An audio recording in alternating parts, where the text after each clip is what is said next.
mulai ngerebut target penumpang di bandara juga. Padahal awal taksi untuk di bandara itu personalnya ada bedanya gitu, kayak buat taksi yang khusus ngantar di bandara ada plat berwarna kuning, itu tuh harus ada uji kir dan sebagainya. Sedangkan taksi online itu hanya mitra dari, kalau di sini contohnya tuh salah satu mitra dari Grab Indonesia, itu tuh bebas gitu, belum ada uji ke sana sampai sana. Nah, untuk kepentingan setiap pihaknya tuh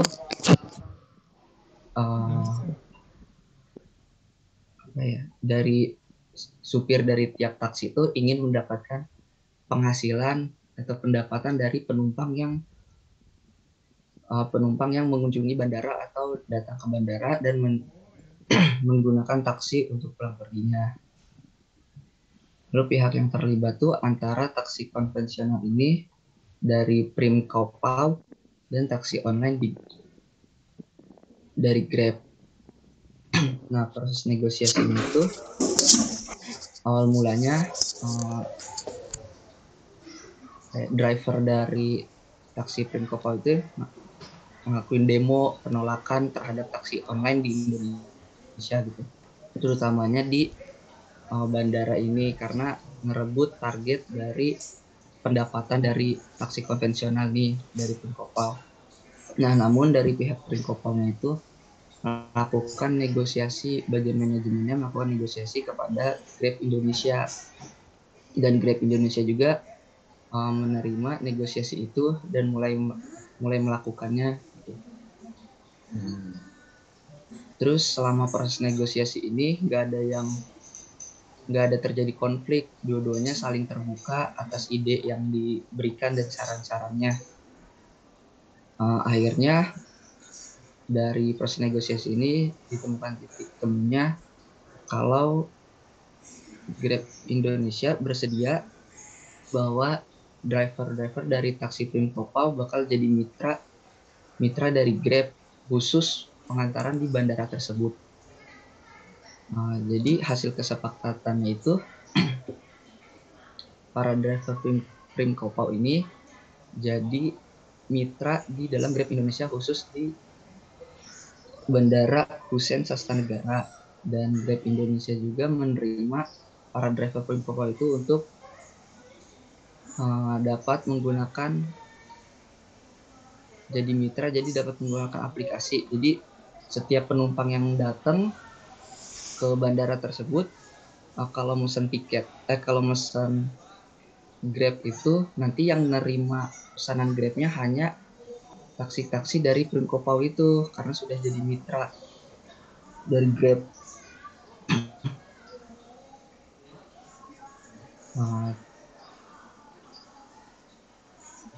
Nah, terus karena taksi Prinkopau itu udah jadi mitra, jadi itu udah khusus juga driver-driver dari Grab nggak bisa sembarangan ngambil di bandara kalau tidak berplat kuning atau uji kir dan lain-lainnya. Itu Pak. Nah, terus dari lisan run yang saya dapatkan, penyelesaian konflik itu tidak selalu berakhir dalam persidangan hukum atau berupa denda atau sanksi. Salah satunya perusahaan yang ini dapat menyelesaikan konflik dengan cara bernegosiasi, saling terbuka, dan justru menghasilkan kesepakatan yang menguntungkan kedua belah pihak. Dan menguntungkan kedua belah pihak ini dalam menghasilkan kolaborasi antara kedua belah pihak ini.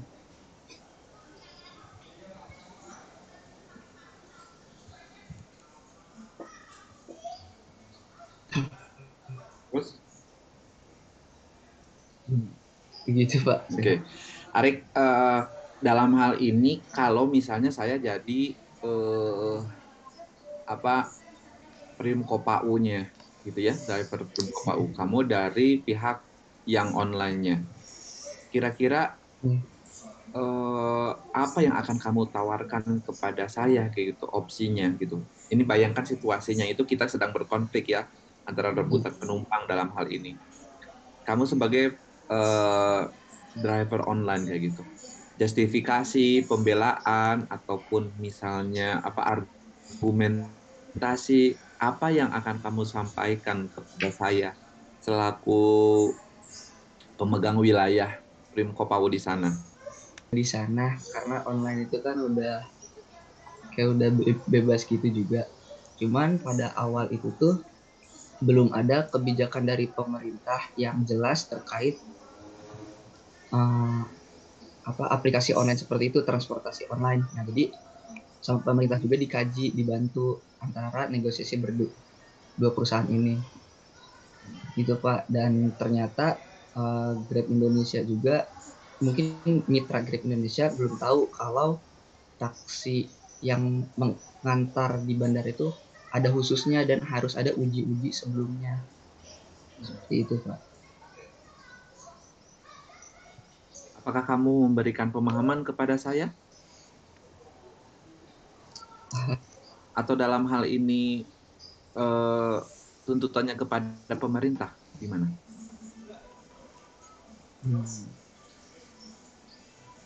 Kalau mulanya mungkin karena belum ada kebijakan yang jelas terhadap transportasi online, mungkin ke pemerintah dulu, Pak. Ke pemerintah dulu. Iya. Oke. Berarti dengan situasi ini Arik ya mencoba berdiskusi dengan pemerintah. Apa yang ingin disampaikan oleh Arik kepada pemerintah?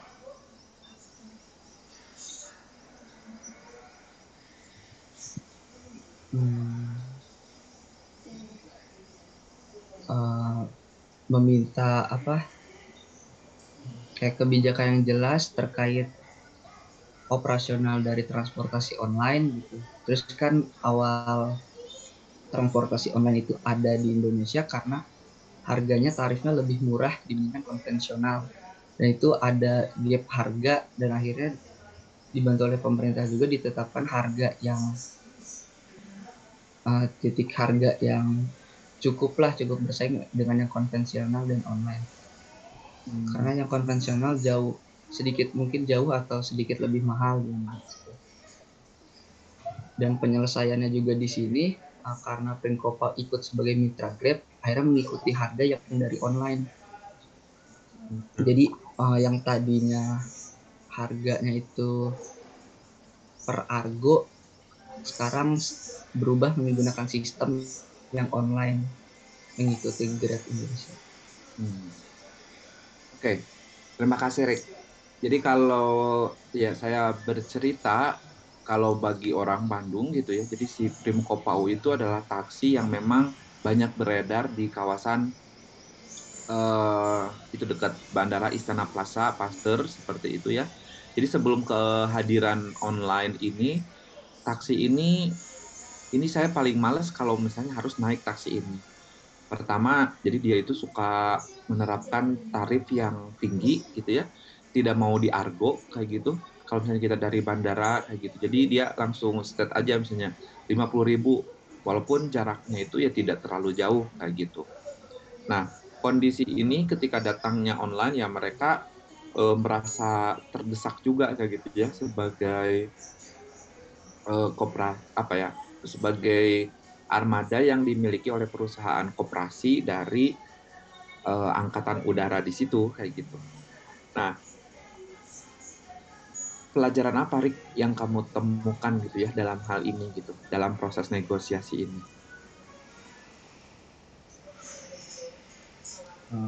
Tadi yang sudah disebutkan juga kalau penyelesaian konflik itu tidak harus antara dua perusahaan itu tidak selalu berakhir dalam persidangan atau hukum berupa denda ataupun sanksi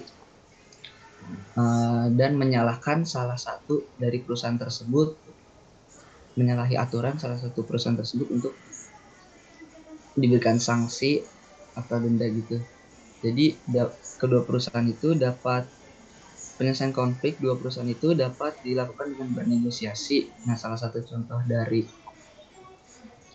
ini antara taksi Prim Kopau dan Grab itu tuh melakukan kolaborasi yang menghasilkan win-win solution. Kurang lebih seperti itu. Oke, poinnya adalah win-win solution. bagaimana untuk menyelesaikan konflik ini. Baik, Iya. Arik, terima kasih. Mau pilih siapa, Arik, untuk presentasi?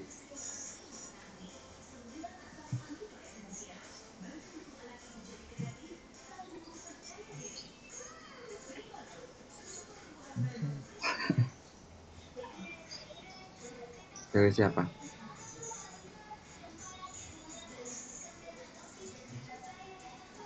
Boleh deh, Tiar. Tiar. Boleh, Tiar. Iya, Pak.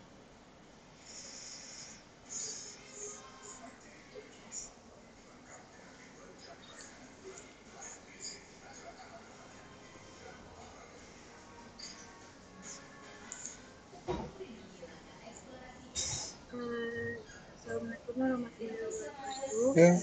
Waalaikumsalam warahmatullahi wabarakatuh. Di sini saya akan mempresentasikan tentang negosiasi PT Garam Persero dengan pemerintahan Kabupaten Kupang. Jadi latar belakangnya itu PT Garam kan memproduksi garam ya Pak. PT Garam ini berencana untuk membangun pabrik garam di lahan seluas 225 hektar yang berada di Kupang. Nah, pihak perusahaan sudah memiliki hak guna usaha yang diberikan oleh Kementerian Agraria dan Tata Ruang. Namun, pabrik Kupang itu tuh masih terkendala dengan pemerintahan setempat karena tidak diberikan izin pembangunan di lahan tersebut gitu. Nah, selain itu juga masyarakat di sana tuh merasa bahwa tanah milik tanah yang akan dibangun pabrik itu tuh merupakan tanah wilayah atau tanah masyarakat umum. Sehingga masyarakat Kupang itu merasa harus harus mempunyai feedback dari perusahaannya gitu. Terus untuk kepentingan para pihaknya, untuk PT Garamnya sendiri itu memiliki kepentingan untuk mendirikan pabriknya di Kupang. Terus terdapat juga pihak-pihak lainnya seperti Kementerian Agraria dan Kementerian Koordinator Maritim yang membantu menyelesaikan permasalahan. Untuk Bupati Kupangnya sendiri itu mewakili masyarakat dan menyampaikan 3 syarat pemanfaatan tanah lahan Kupang itu. Yang pertama, perusahaan harus bekerja dengan elemen masyarakat. Yang kedua, perusahaan harus membuat nota kesepahaman. Dan yang ketiga, perusahaan harus memberikan kontribusi 10% di luar CSR untuk kepentingan daerah. Untuk pihak yang terlibatnya, yaitu PT Garam Persero diwakili oleh Direktur Operasional PT Garam, yaitu Hartono. Untuk pihak dari masyarakatnya diwakili oleh Bupati Kupang, yaitu Ayub Tito Eki. Untuk pihak lainnya yaitu Kementerian Agraria dan Kementerian Koordinator Maritim, yaitu Luhut Panjaitan. Untuk proses negosiasinya itu negosiasi yang terjadi antara pihak perusahaan dan Bupati Kupang yaitu menghasilkan negosiasi yang win-win solution. Nah, di sini tuh mereka saling diuntungkan karena pada proses negosiasi pihak perusahaan meminta agar surat izin pendirian pabrik segera diberikan oleh Bupati, dan pihak Bupati yang mewakili masyarakat meminta agar perusahaan memberi 3 syarat yang diberikan oleh Bupati tersebut. Nah, dengan begitu pada akhirnya kedua belah pihak saling menyetujui di mana perusahaan dapat membangun pabrik sesuai yang direncanakan dan pihak masyarakat mendapatkan 3 syarat yang diajukan kepada perusahaan. Untuk kesepakatannya, perusahaan mendapatkan surat izin pembangunan dari Bupati, dan Bupati yang mewakili rakyat itu mendapatkan 3 syarat yang diajukan tersebut. Untuk pembelajaran yang dapat diambil yaitu dalam negosiasi antara pihak perusahaan dan pihak masyarakat harus saling menguntungkan. Pihak perusahaan yang mendirikan pabrik di suatu daerah haruslah melihat sekitar dan berkontribusi terhadap daerah tersebut, seperti salah satunya memberikan pekerjaan kepada masyarakat, dan jangan sampai daerah atau lingkungan yang dipijak oleh perusahaan merugikan masyarakat sekitar. Selain itu, jika dilihat dari sisi masyarakat, apabila perusahaan sudah memberikan kontribusinya, masyarakat harus mendukung perusahaan agar tetap beroperasi atau berjalan. Seperti contohnya, bekerja dengan baik dan benar di pabrik tersebut. Sekian presentasi saya. Baik, Tiar. Dalam hal ini, kalau Tiar jadi pemerintah, sebetulnya apa yang akan menjadi dasar bernegosiasi dengan PT Garam? Dengan siapa Pak? Maaf Pak. Ya, bupati lah kayak gitu ya. Bupati dengan PT Garamnya Pak. Dia kan bupati dalam hal ini kapasitasnya sebagai pemerintah setempat ya, begitu? Iya Pak. Oke. Kira-kira apa yang menjadi urgensi, kepentingan dari kamu sebagai pemerintah, sebagai bupati, ketika berhadapan dengan PT Garam?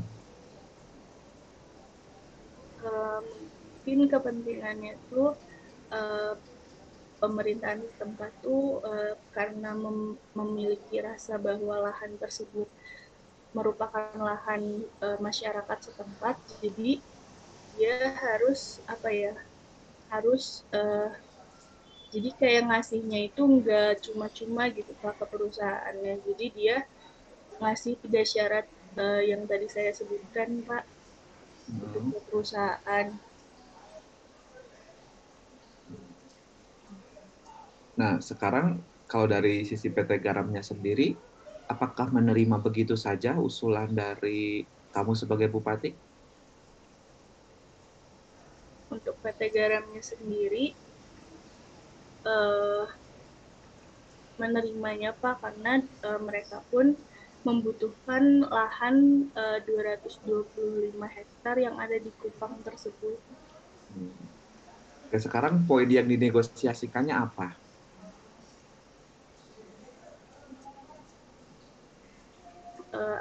Itu si tanahnya.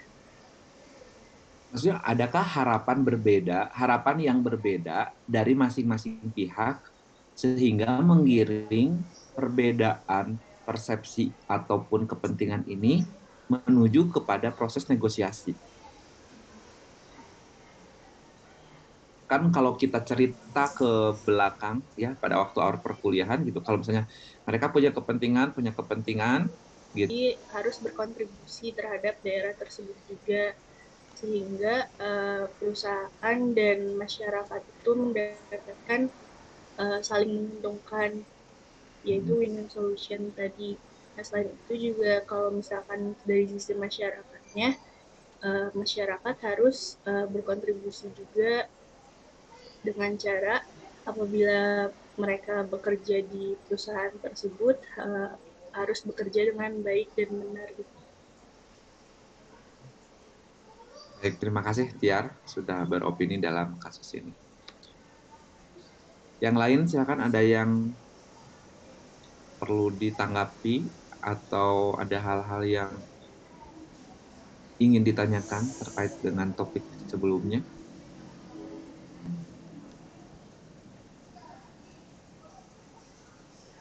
Ya, poinnya dalam hal konteks negosiasi integratif adalah bagaimana kita tidak bersifat mengedepankan kepentingan kita secara straight to the point kepada partner kita, tapi kita berupaya memahami apa yang sesungguhnya menjadi harapan pihak mitra ataupun lawan kita, begitu.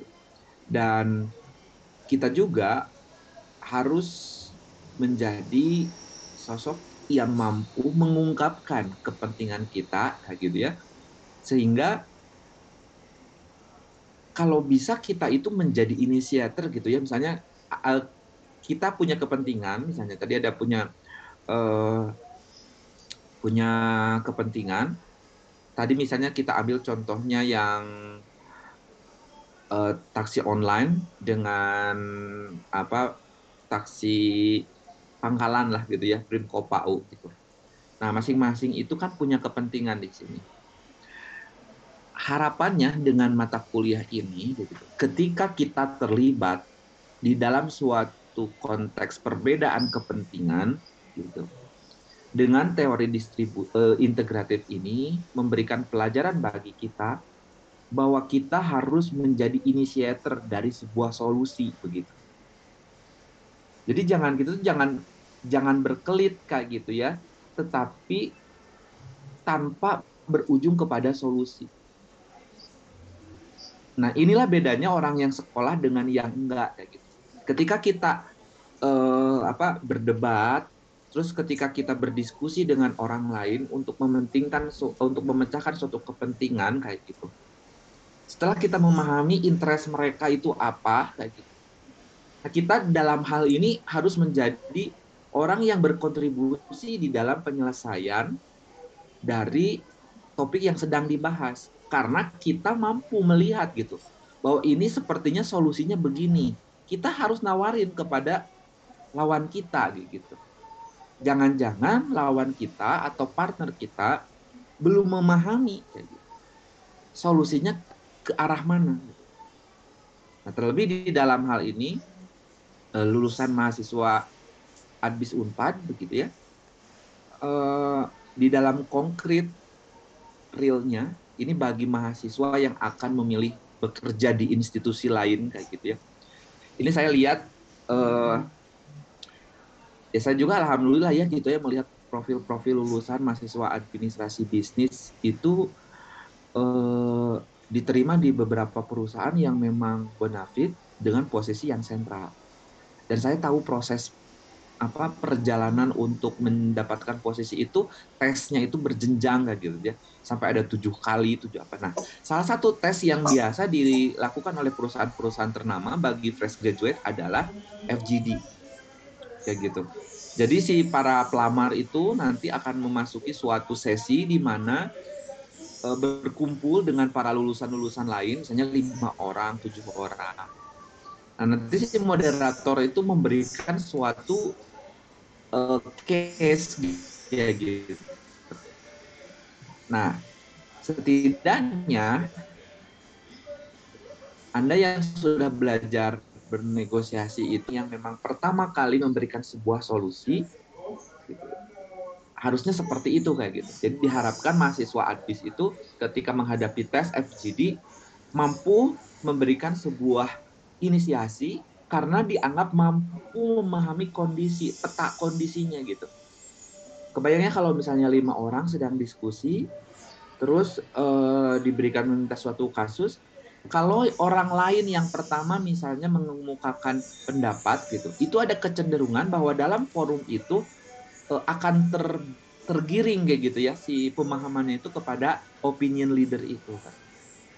Nah, diharapkan mahasiswa kita itu lebih proaktif gitu ya dalam suatu forum diskusi sehingga itu akan tampak kematangan seseorang. Oh, dia sudah berpikir jauh lebih gitu. Dan perusahaan mencari orang-orang yang seperti itu. Nah, tapi jangan udah ngomong sekali, udah aja membiarkan terus Anda jadi penonton. Itu tidak baik juga. Begitu ya kira-kira dalam hal lesson learn chapter yang sebelumnya kita pelajari. Kita akan beranjak kepada case selanjutnya kayak gitu ya, dalam hal ini tripartite negotiation gitu. Nah, kelihatan nggak nih?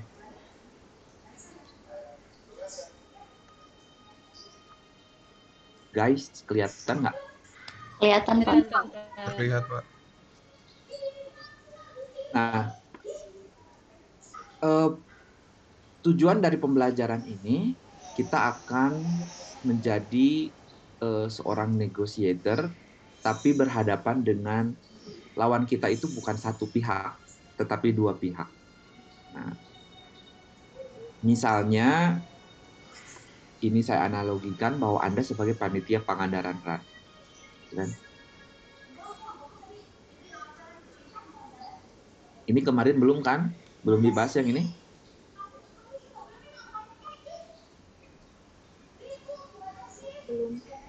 Belum, Pak. Hah? Belum kan? Belum, Pak. Oke. Nah, tripartite negotiation itu ketika kita berhubungan dengan satu party gitu ya, party itu pihak gitu ya, satu pihak kita sebut Bank BJB misalnya. Tapi di sisi lain proses agreement ataupun persetujuan antara dengan pihak yang pertama itu akan tergantung dengan relasi dari kita sebagai panitia gitu ya, contohnya di ini dengan parti lain atau dengan pihak lain. Jadi ini lingkaran merah dengan lingkaran kuning itu memiliki keterkaitan, tidak berdiri sendiri. Itu ya syarat tripartit itu. Sehingga keputusan yang akan terjadi di dalam lingkaran merah ini ketika berinteraksi Anda dengan perusahaan yang pertama atau parti pertama, itu akan dipengaruhi atau akan tergantung atau akan berkorelasi dengan kemitraan atau dengan jaringan dengan parti yang kedua. Nah, contohnya dalam hal ini, Anda panitia Pangandaran Run misalnya di sini membutuhkan uang 100 juta. 100 juta. Nah, ternyata dalam hal ini Anda mencoba bermitra dengan Bank BJB. BJB itu sanggup 80 juta kayak gitu. Asal jadi sponsor tunggal. Artinya tidak ada sponsor lain gitu misalnya. Sehingga hanya ada single logo sponsor yaitu Bank BJB. Tapi dia sanggupnya 80 juta. Begitu ya. Bisa diikuti sampai sini? Siapa? Oke. Meanwhile, Anda itu kan masih duitnya masih kurang kayak gitu. Kurangnya berapa? 20 juta. 20. Nah, di sisi lain, Anda itu akan mencari kekurangannya ini kayak gitu. Dan si anak danus itu berhasil melakukan penetrasi dengan Bank BCA. Nah, dia bisa sih 50 juta dan boleh ada sponsor lain. Nah, situasi ini kita seolah dihadapkan kepada dua pilihan kan? Gue take BJB atau BCA kayak gitu kan. Nah, Anda melakukan interaksi dengan BCA pastinya di sini di belakang Bank BJB. Artinya tanpa sepengetahuan Bank BJB kan normalnya begitu. Pun juga ketika Anda Bank BJB ini 50 juta. Nggak mungkin kan Anda misalnya ketika berhubungan Bank BCA, ya sih sebetulnya saya sudah ngomong sama Bank BJB, dia ngasih mau 80 juta loh. Nggak seperti itu kan. Nah, jadi negosiasi tripartit ini dalam bahasa kesehariannya kita belajar bermuka dua kayak gitulah. Tapi bermuka dua di sini bukan menjelekkan salah satu dalam artian negatif ya, bermuka dua di sini. Tetapi untuk menghasilkan sebuah best deal gitu. Anda sebagai panitia Pangandaran Run. Ilustrasinya terbayang seperti ini, Nak? Terbayang, Pak. Oke. Nah, jika dalam situasi ini ya gitu, apa yang harus dilakukan Anda sebagai negotiator gitu kan? Nah, ini ada beberapa kemungkinan. Anda mau memang bisa memilih garis keputusan, lingkaran keputusan yang merah ini, kayak gitu. Atau misalnya yang kuning saja, kayak gitu, melepaskan Bank BJB, kayak gitu. Tapi dalam hal ini akan ada proses yang harus dilalui sebelum keputusannya. Oke, panitia Pangandaran RAN akhirnya mau bermitra dengan siapa? Kondisinya ini masing-masing punya kepentingan ya. Jelas panitia butuh duit, BJB butuh branding. Pun juga dengan BCA dalam hal ini. Nah, maka dalam hal ini, apa yang akan dilakukan Anda sebagai panitia Pangandaran RAN? Kalau sudah belajar proses negosiasi. Ini bebas. Mau diambil, mau dengan melakukan pendekatan integratif, mau dengan melakukan pendekatan distributif, kayak gitu. Tetapi ada dealing di antara masing-masing pihak ini. Bisa terbayang situasinya?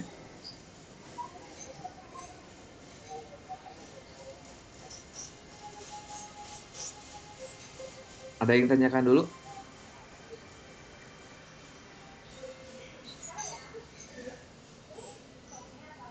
Halo?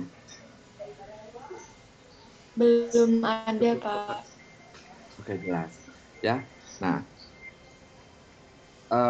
sekarang saya akan mengundang gitu ya masing-masing tim di breakout room, satu roomnya 3 orang. Gitu. Kira-kira skenario apa yang bisa diambil gitu ya sebagai panitia Pangandaran RAN untuk mendapatkan best deal dengan 2 peluang seperti ini, gitu ya. Jadi Anda bertugas mendiskusikan best deal apa yang bisa ditempuh oleh panitia Pangandaran RAN dengan beberapa alternatif, gitu ya. Dan proses apa yang akan terjadi ketika Anda melakukan berinteraksi dengan masing-masing Bank BJB dan Bank BCA. Jelas instruksinya?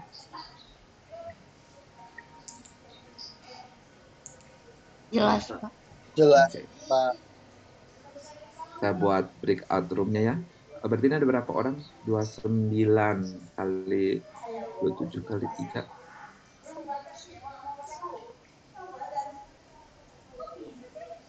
9 ya.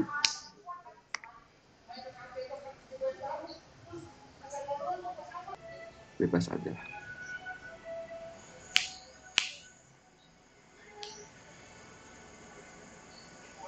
Memang sanggupnya hanya menawarkan sebanyak 50 juta. Tetapi kalau dengan syarat tadi kan boleh untuk mencari sponsor lain. Nah, kalau dari pihak Bank BCA ini inginnya 50 juta, tetapi sponsor untuk dari pihak bank itu hanya BCA saja, dan nanti boleh sponsor di luar bank, maksudnya brand selain bank seperti itu. Nanti boleh selain BCA di luar itu. Seperti itu, Ibu. Gimana ya, Ibu?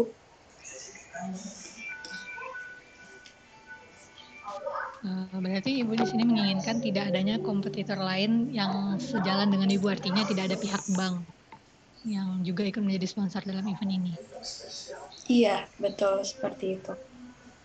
Baik, jika permintaan Ibu Dominika seperti itu, sebelumnya kami juga mencoba ingin menawarkan beberapa opsi kepada Ibu Dominika.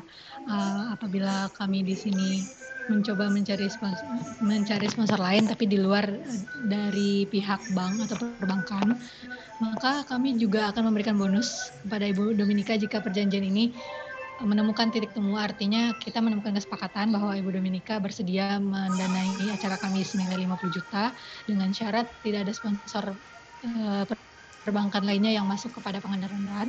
Maka di sini pihak Pangandaran RAN akan memberikan feedback atau sebagai ungkapan rasa terima kasih kepada pihak BCA dengan memberikan tiket gratis juga sekitar 20 orang kepada pihak BCA. Bagaimana Ibu Dominika, apakah tertarik dengan penawaran ini? Baik, sebanyak 20 orang ya. Ya, menurut dari saya juga itu sudah bagus tawarannya. Mungkin saya bisa untuk menyetujuinya dengan syarat yang sudah disebutkan seperti itu. Baik Ibu, mungkin kerjasama kita dapat menemukan deal atau kesepakatan yang sebagai alternatif terbaik, bahwa di sini antara pihak BCA dan Pangandaran RAN sudah sepakat untuk bekerja sama menjadi sponsor. Tapi saya ingin mengkonfirmasi apakah Ibu Domi menginginkan posisi logo tertentu dalam penempatan di atribut-atribut nantinya? Baik, kalau untuk penempatan logo dan lainnya, mungkin kalau dari BCA sendiri sesuai dengan paket yang telah tertera saja, Mbak, seperti itu. Oke. Tidak apa-apa. Terima kasih Bu. Berarti untuk kesepakatan kerjasama ini telah ditemui titik temunya. Berarti pihak BCA dan Pangandaran RAN sudah menjalin kerjasama dalam hal ini dan sudah dapat menandatangani kontrak-kontrak kedua belah pihak. Terima kasih Bu Dominika atas kerjasamanya. Ya baik, sama-sama Mbak. Seperti itu Pak. Sebetulnya apa yang terjadi dengan ketika kalian berinteraksi dengan BJB? Silakan, yang BJB-nya siapa? Melani Pak. Boleh, gimana nih? Apa sesungguhnya yang terjadi dengan pihak BJB? Silakan, kira-kira bagaimana?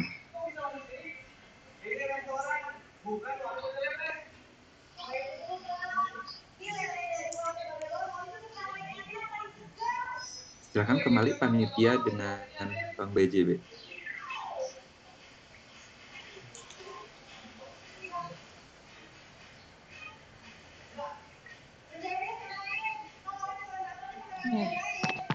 Baik, selamat pagi Bu Melani. Saya dari pihak Pangandaran RAN, saya Adinda, perwakilan dari panitia Pangandaran RAN. Di sini ingin mengajukan perjanjian kerjasama dalam hal sponsorship untuk kegiatan Pangandaran RAN yang akan dilaksanakan pada bulan Oktober nantinya, Ibu.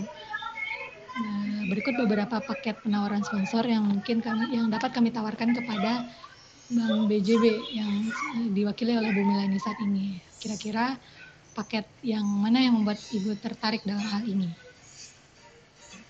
Boleh tolong jelaskan paketnya, Ibu?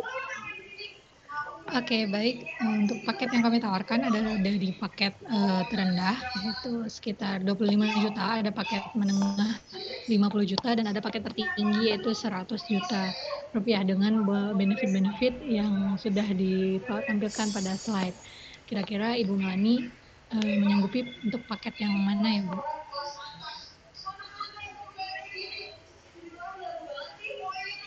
Bagaimana?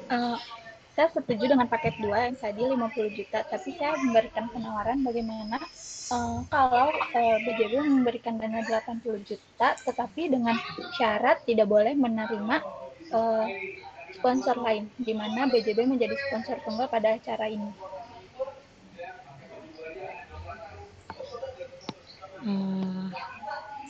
Untuk 80 juta sebenarnya tidak tertera dalam nominal paket yang sudah kami suguhkan Ibu, dan sebenarnya angka-angka di situ udah menjadi ketetapan dan sudah menjadi legalitas dalam Pangandaran RAN sendiri.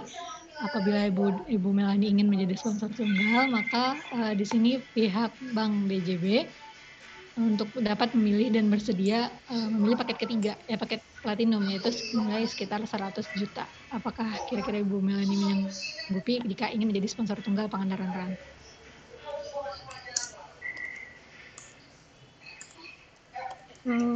Kalau untuk 100 juta itu di luar budget yang dimiliki oleh perusahaan, jadi lebih ingin mengambil paket kedua, tapi melebihkan seperti itu. Baik Ibu, mungkin jadi apabila Ibu Melani memilih paket kedua, berarti di sini agreement-nya Bu Melani di sini sebagai pihak Bank BJB tidak ada aturan untuk menjadi sponsor tunggal. Berarti di sini pihak Pangandaran RAN memiliki kesempatan untuk menjalin kerjasama dengan pihak-pihak lainnya ya Bu.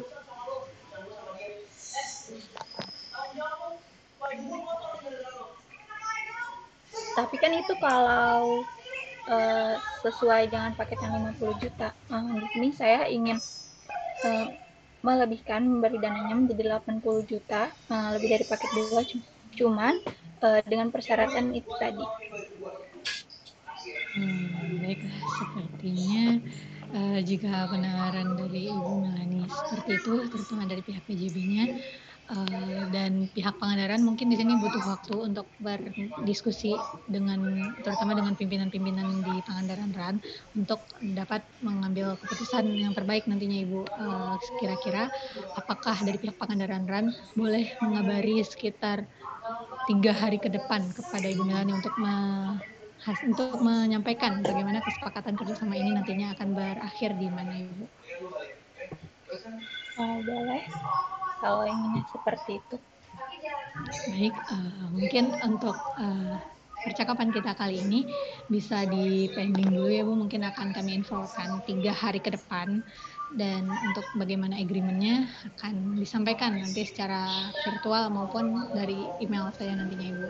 Baik, terima kasih Bu Melani telah meluangkan waktunya untuk berdiskusi dengan pihak Panitia Pangandaran RAN.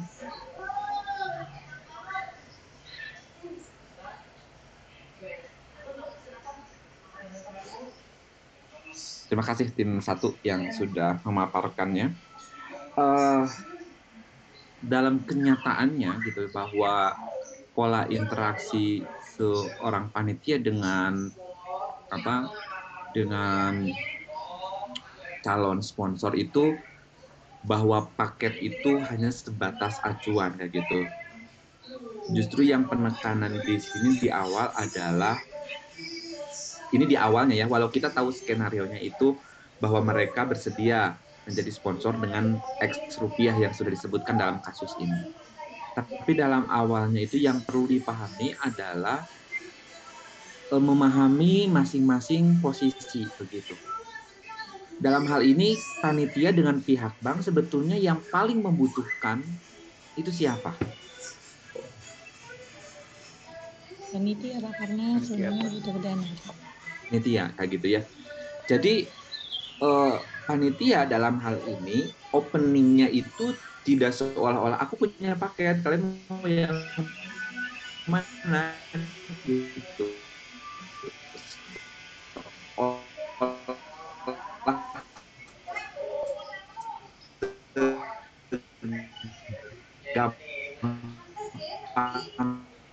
Itu gitu.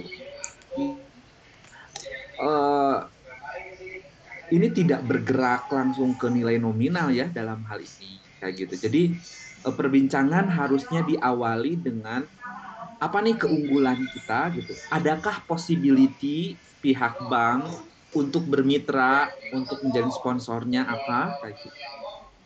Terus pemahaman kira-kira karena posisi panitia itu ya kita yang lebih butuh gitu ya dalam hal ini. Ya, Bank BJB akan tetap eksis gitu ya kalau tidak ada Pangandaran RAN pun juga dengan BCA. Begitu. Nah, itu kan turunnya seperti itu. Maka kalau kita sudah memahami posisi masing-masing gitu. Kita memposisikan bahwa kita tuh yang butuh kayak gitu. Maka kita tidak bisa starting point-nya dengan menawarkan sesuatu yang seolah-olah mereka itu akan tertarik atas pilihan itu. Butuh meyakinkan dulu, step meyakinkan bahwa mereka itu layak bermitra dengan kita. Jadi tidak terburu-buru tergerak untuk menentukan nominal. Itu mungkin ya lesson learn-nya untuk tim ini. Bisa dipahami, Nak? Bisa, Pak. Ya, sebelumnya tuh sebenarnya saya udah pengen menawarkan Pak, tapi ya lupa Pak, mungkin karena lupa juga Pak. Gitu ya, oke, nggak apa-apa. Baik, selanjutnya silakan. Siapa yang menjadi volunteer, tim mana?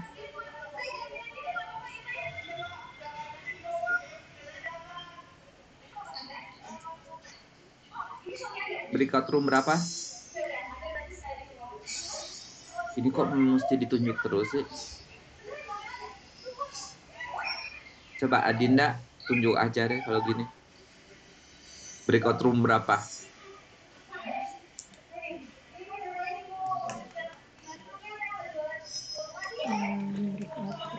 Breakout room-nya ada berapa Pak? 10 kita. 8. Ya, siapa 8?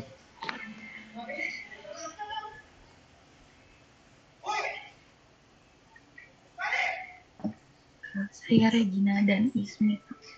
Boleh. Nah,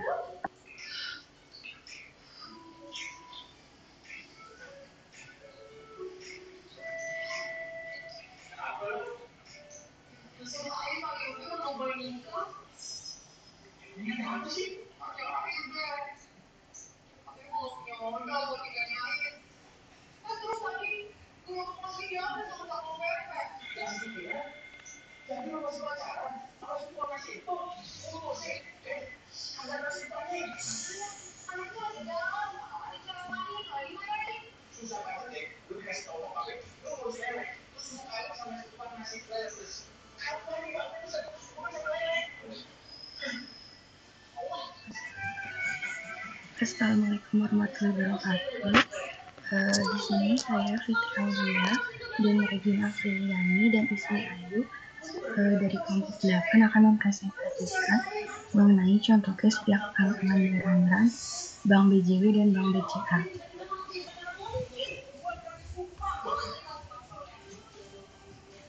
Panitia Pangandaran RAN menawarkan sponsor pada para pihak sponsorship dengan kebutuhan dana yang dibutuhkan 100 juta.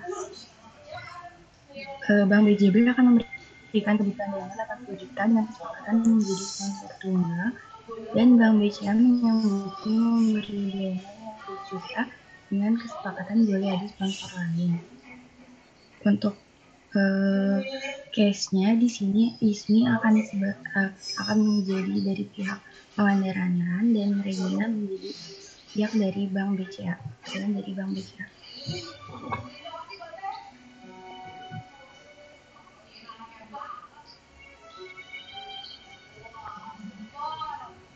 Silakan. Mau siapa dulu? Panitia dengan BJB dulu, panitia dengan BCA?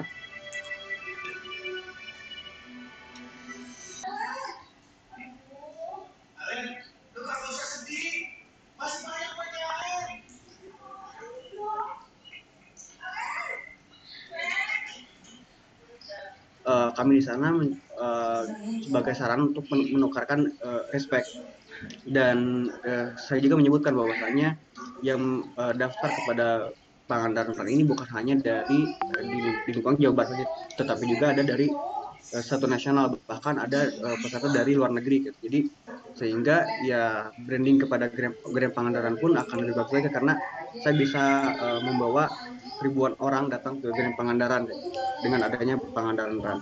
Selain itu juga saya coba menawarkan untuk ya tadi kayak membuat sebuah video teaser yang eksklusif untuk Grand Pangandaran, di mana nantinya video teaser yang akan ditampilkan oleh Grand Pangandaran ini akan meliput dari kawasan-kawasan di Grand Pangandaran.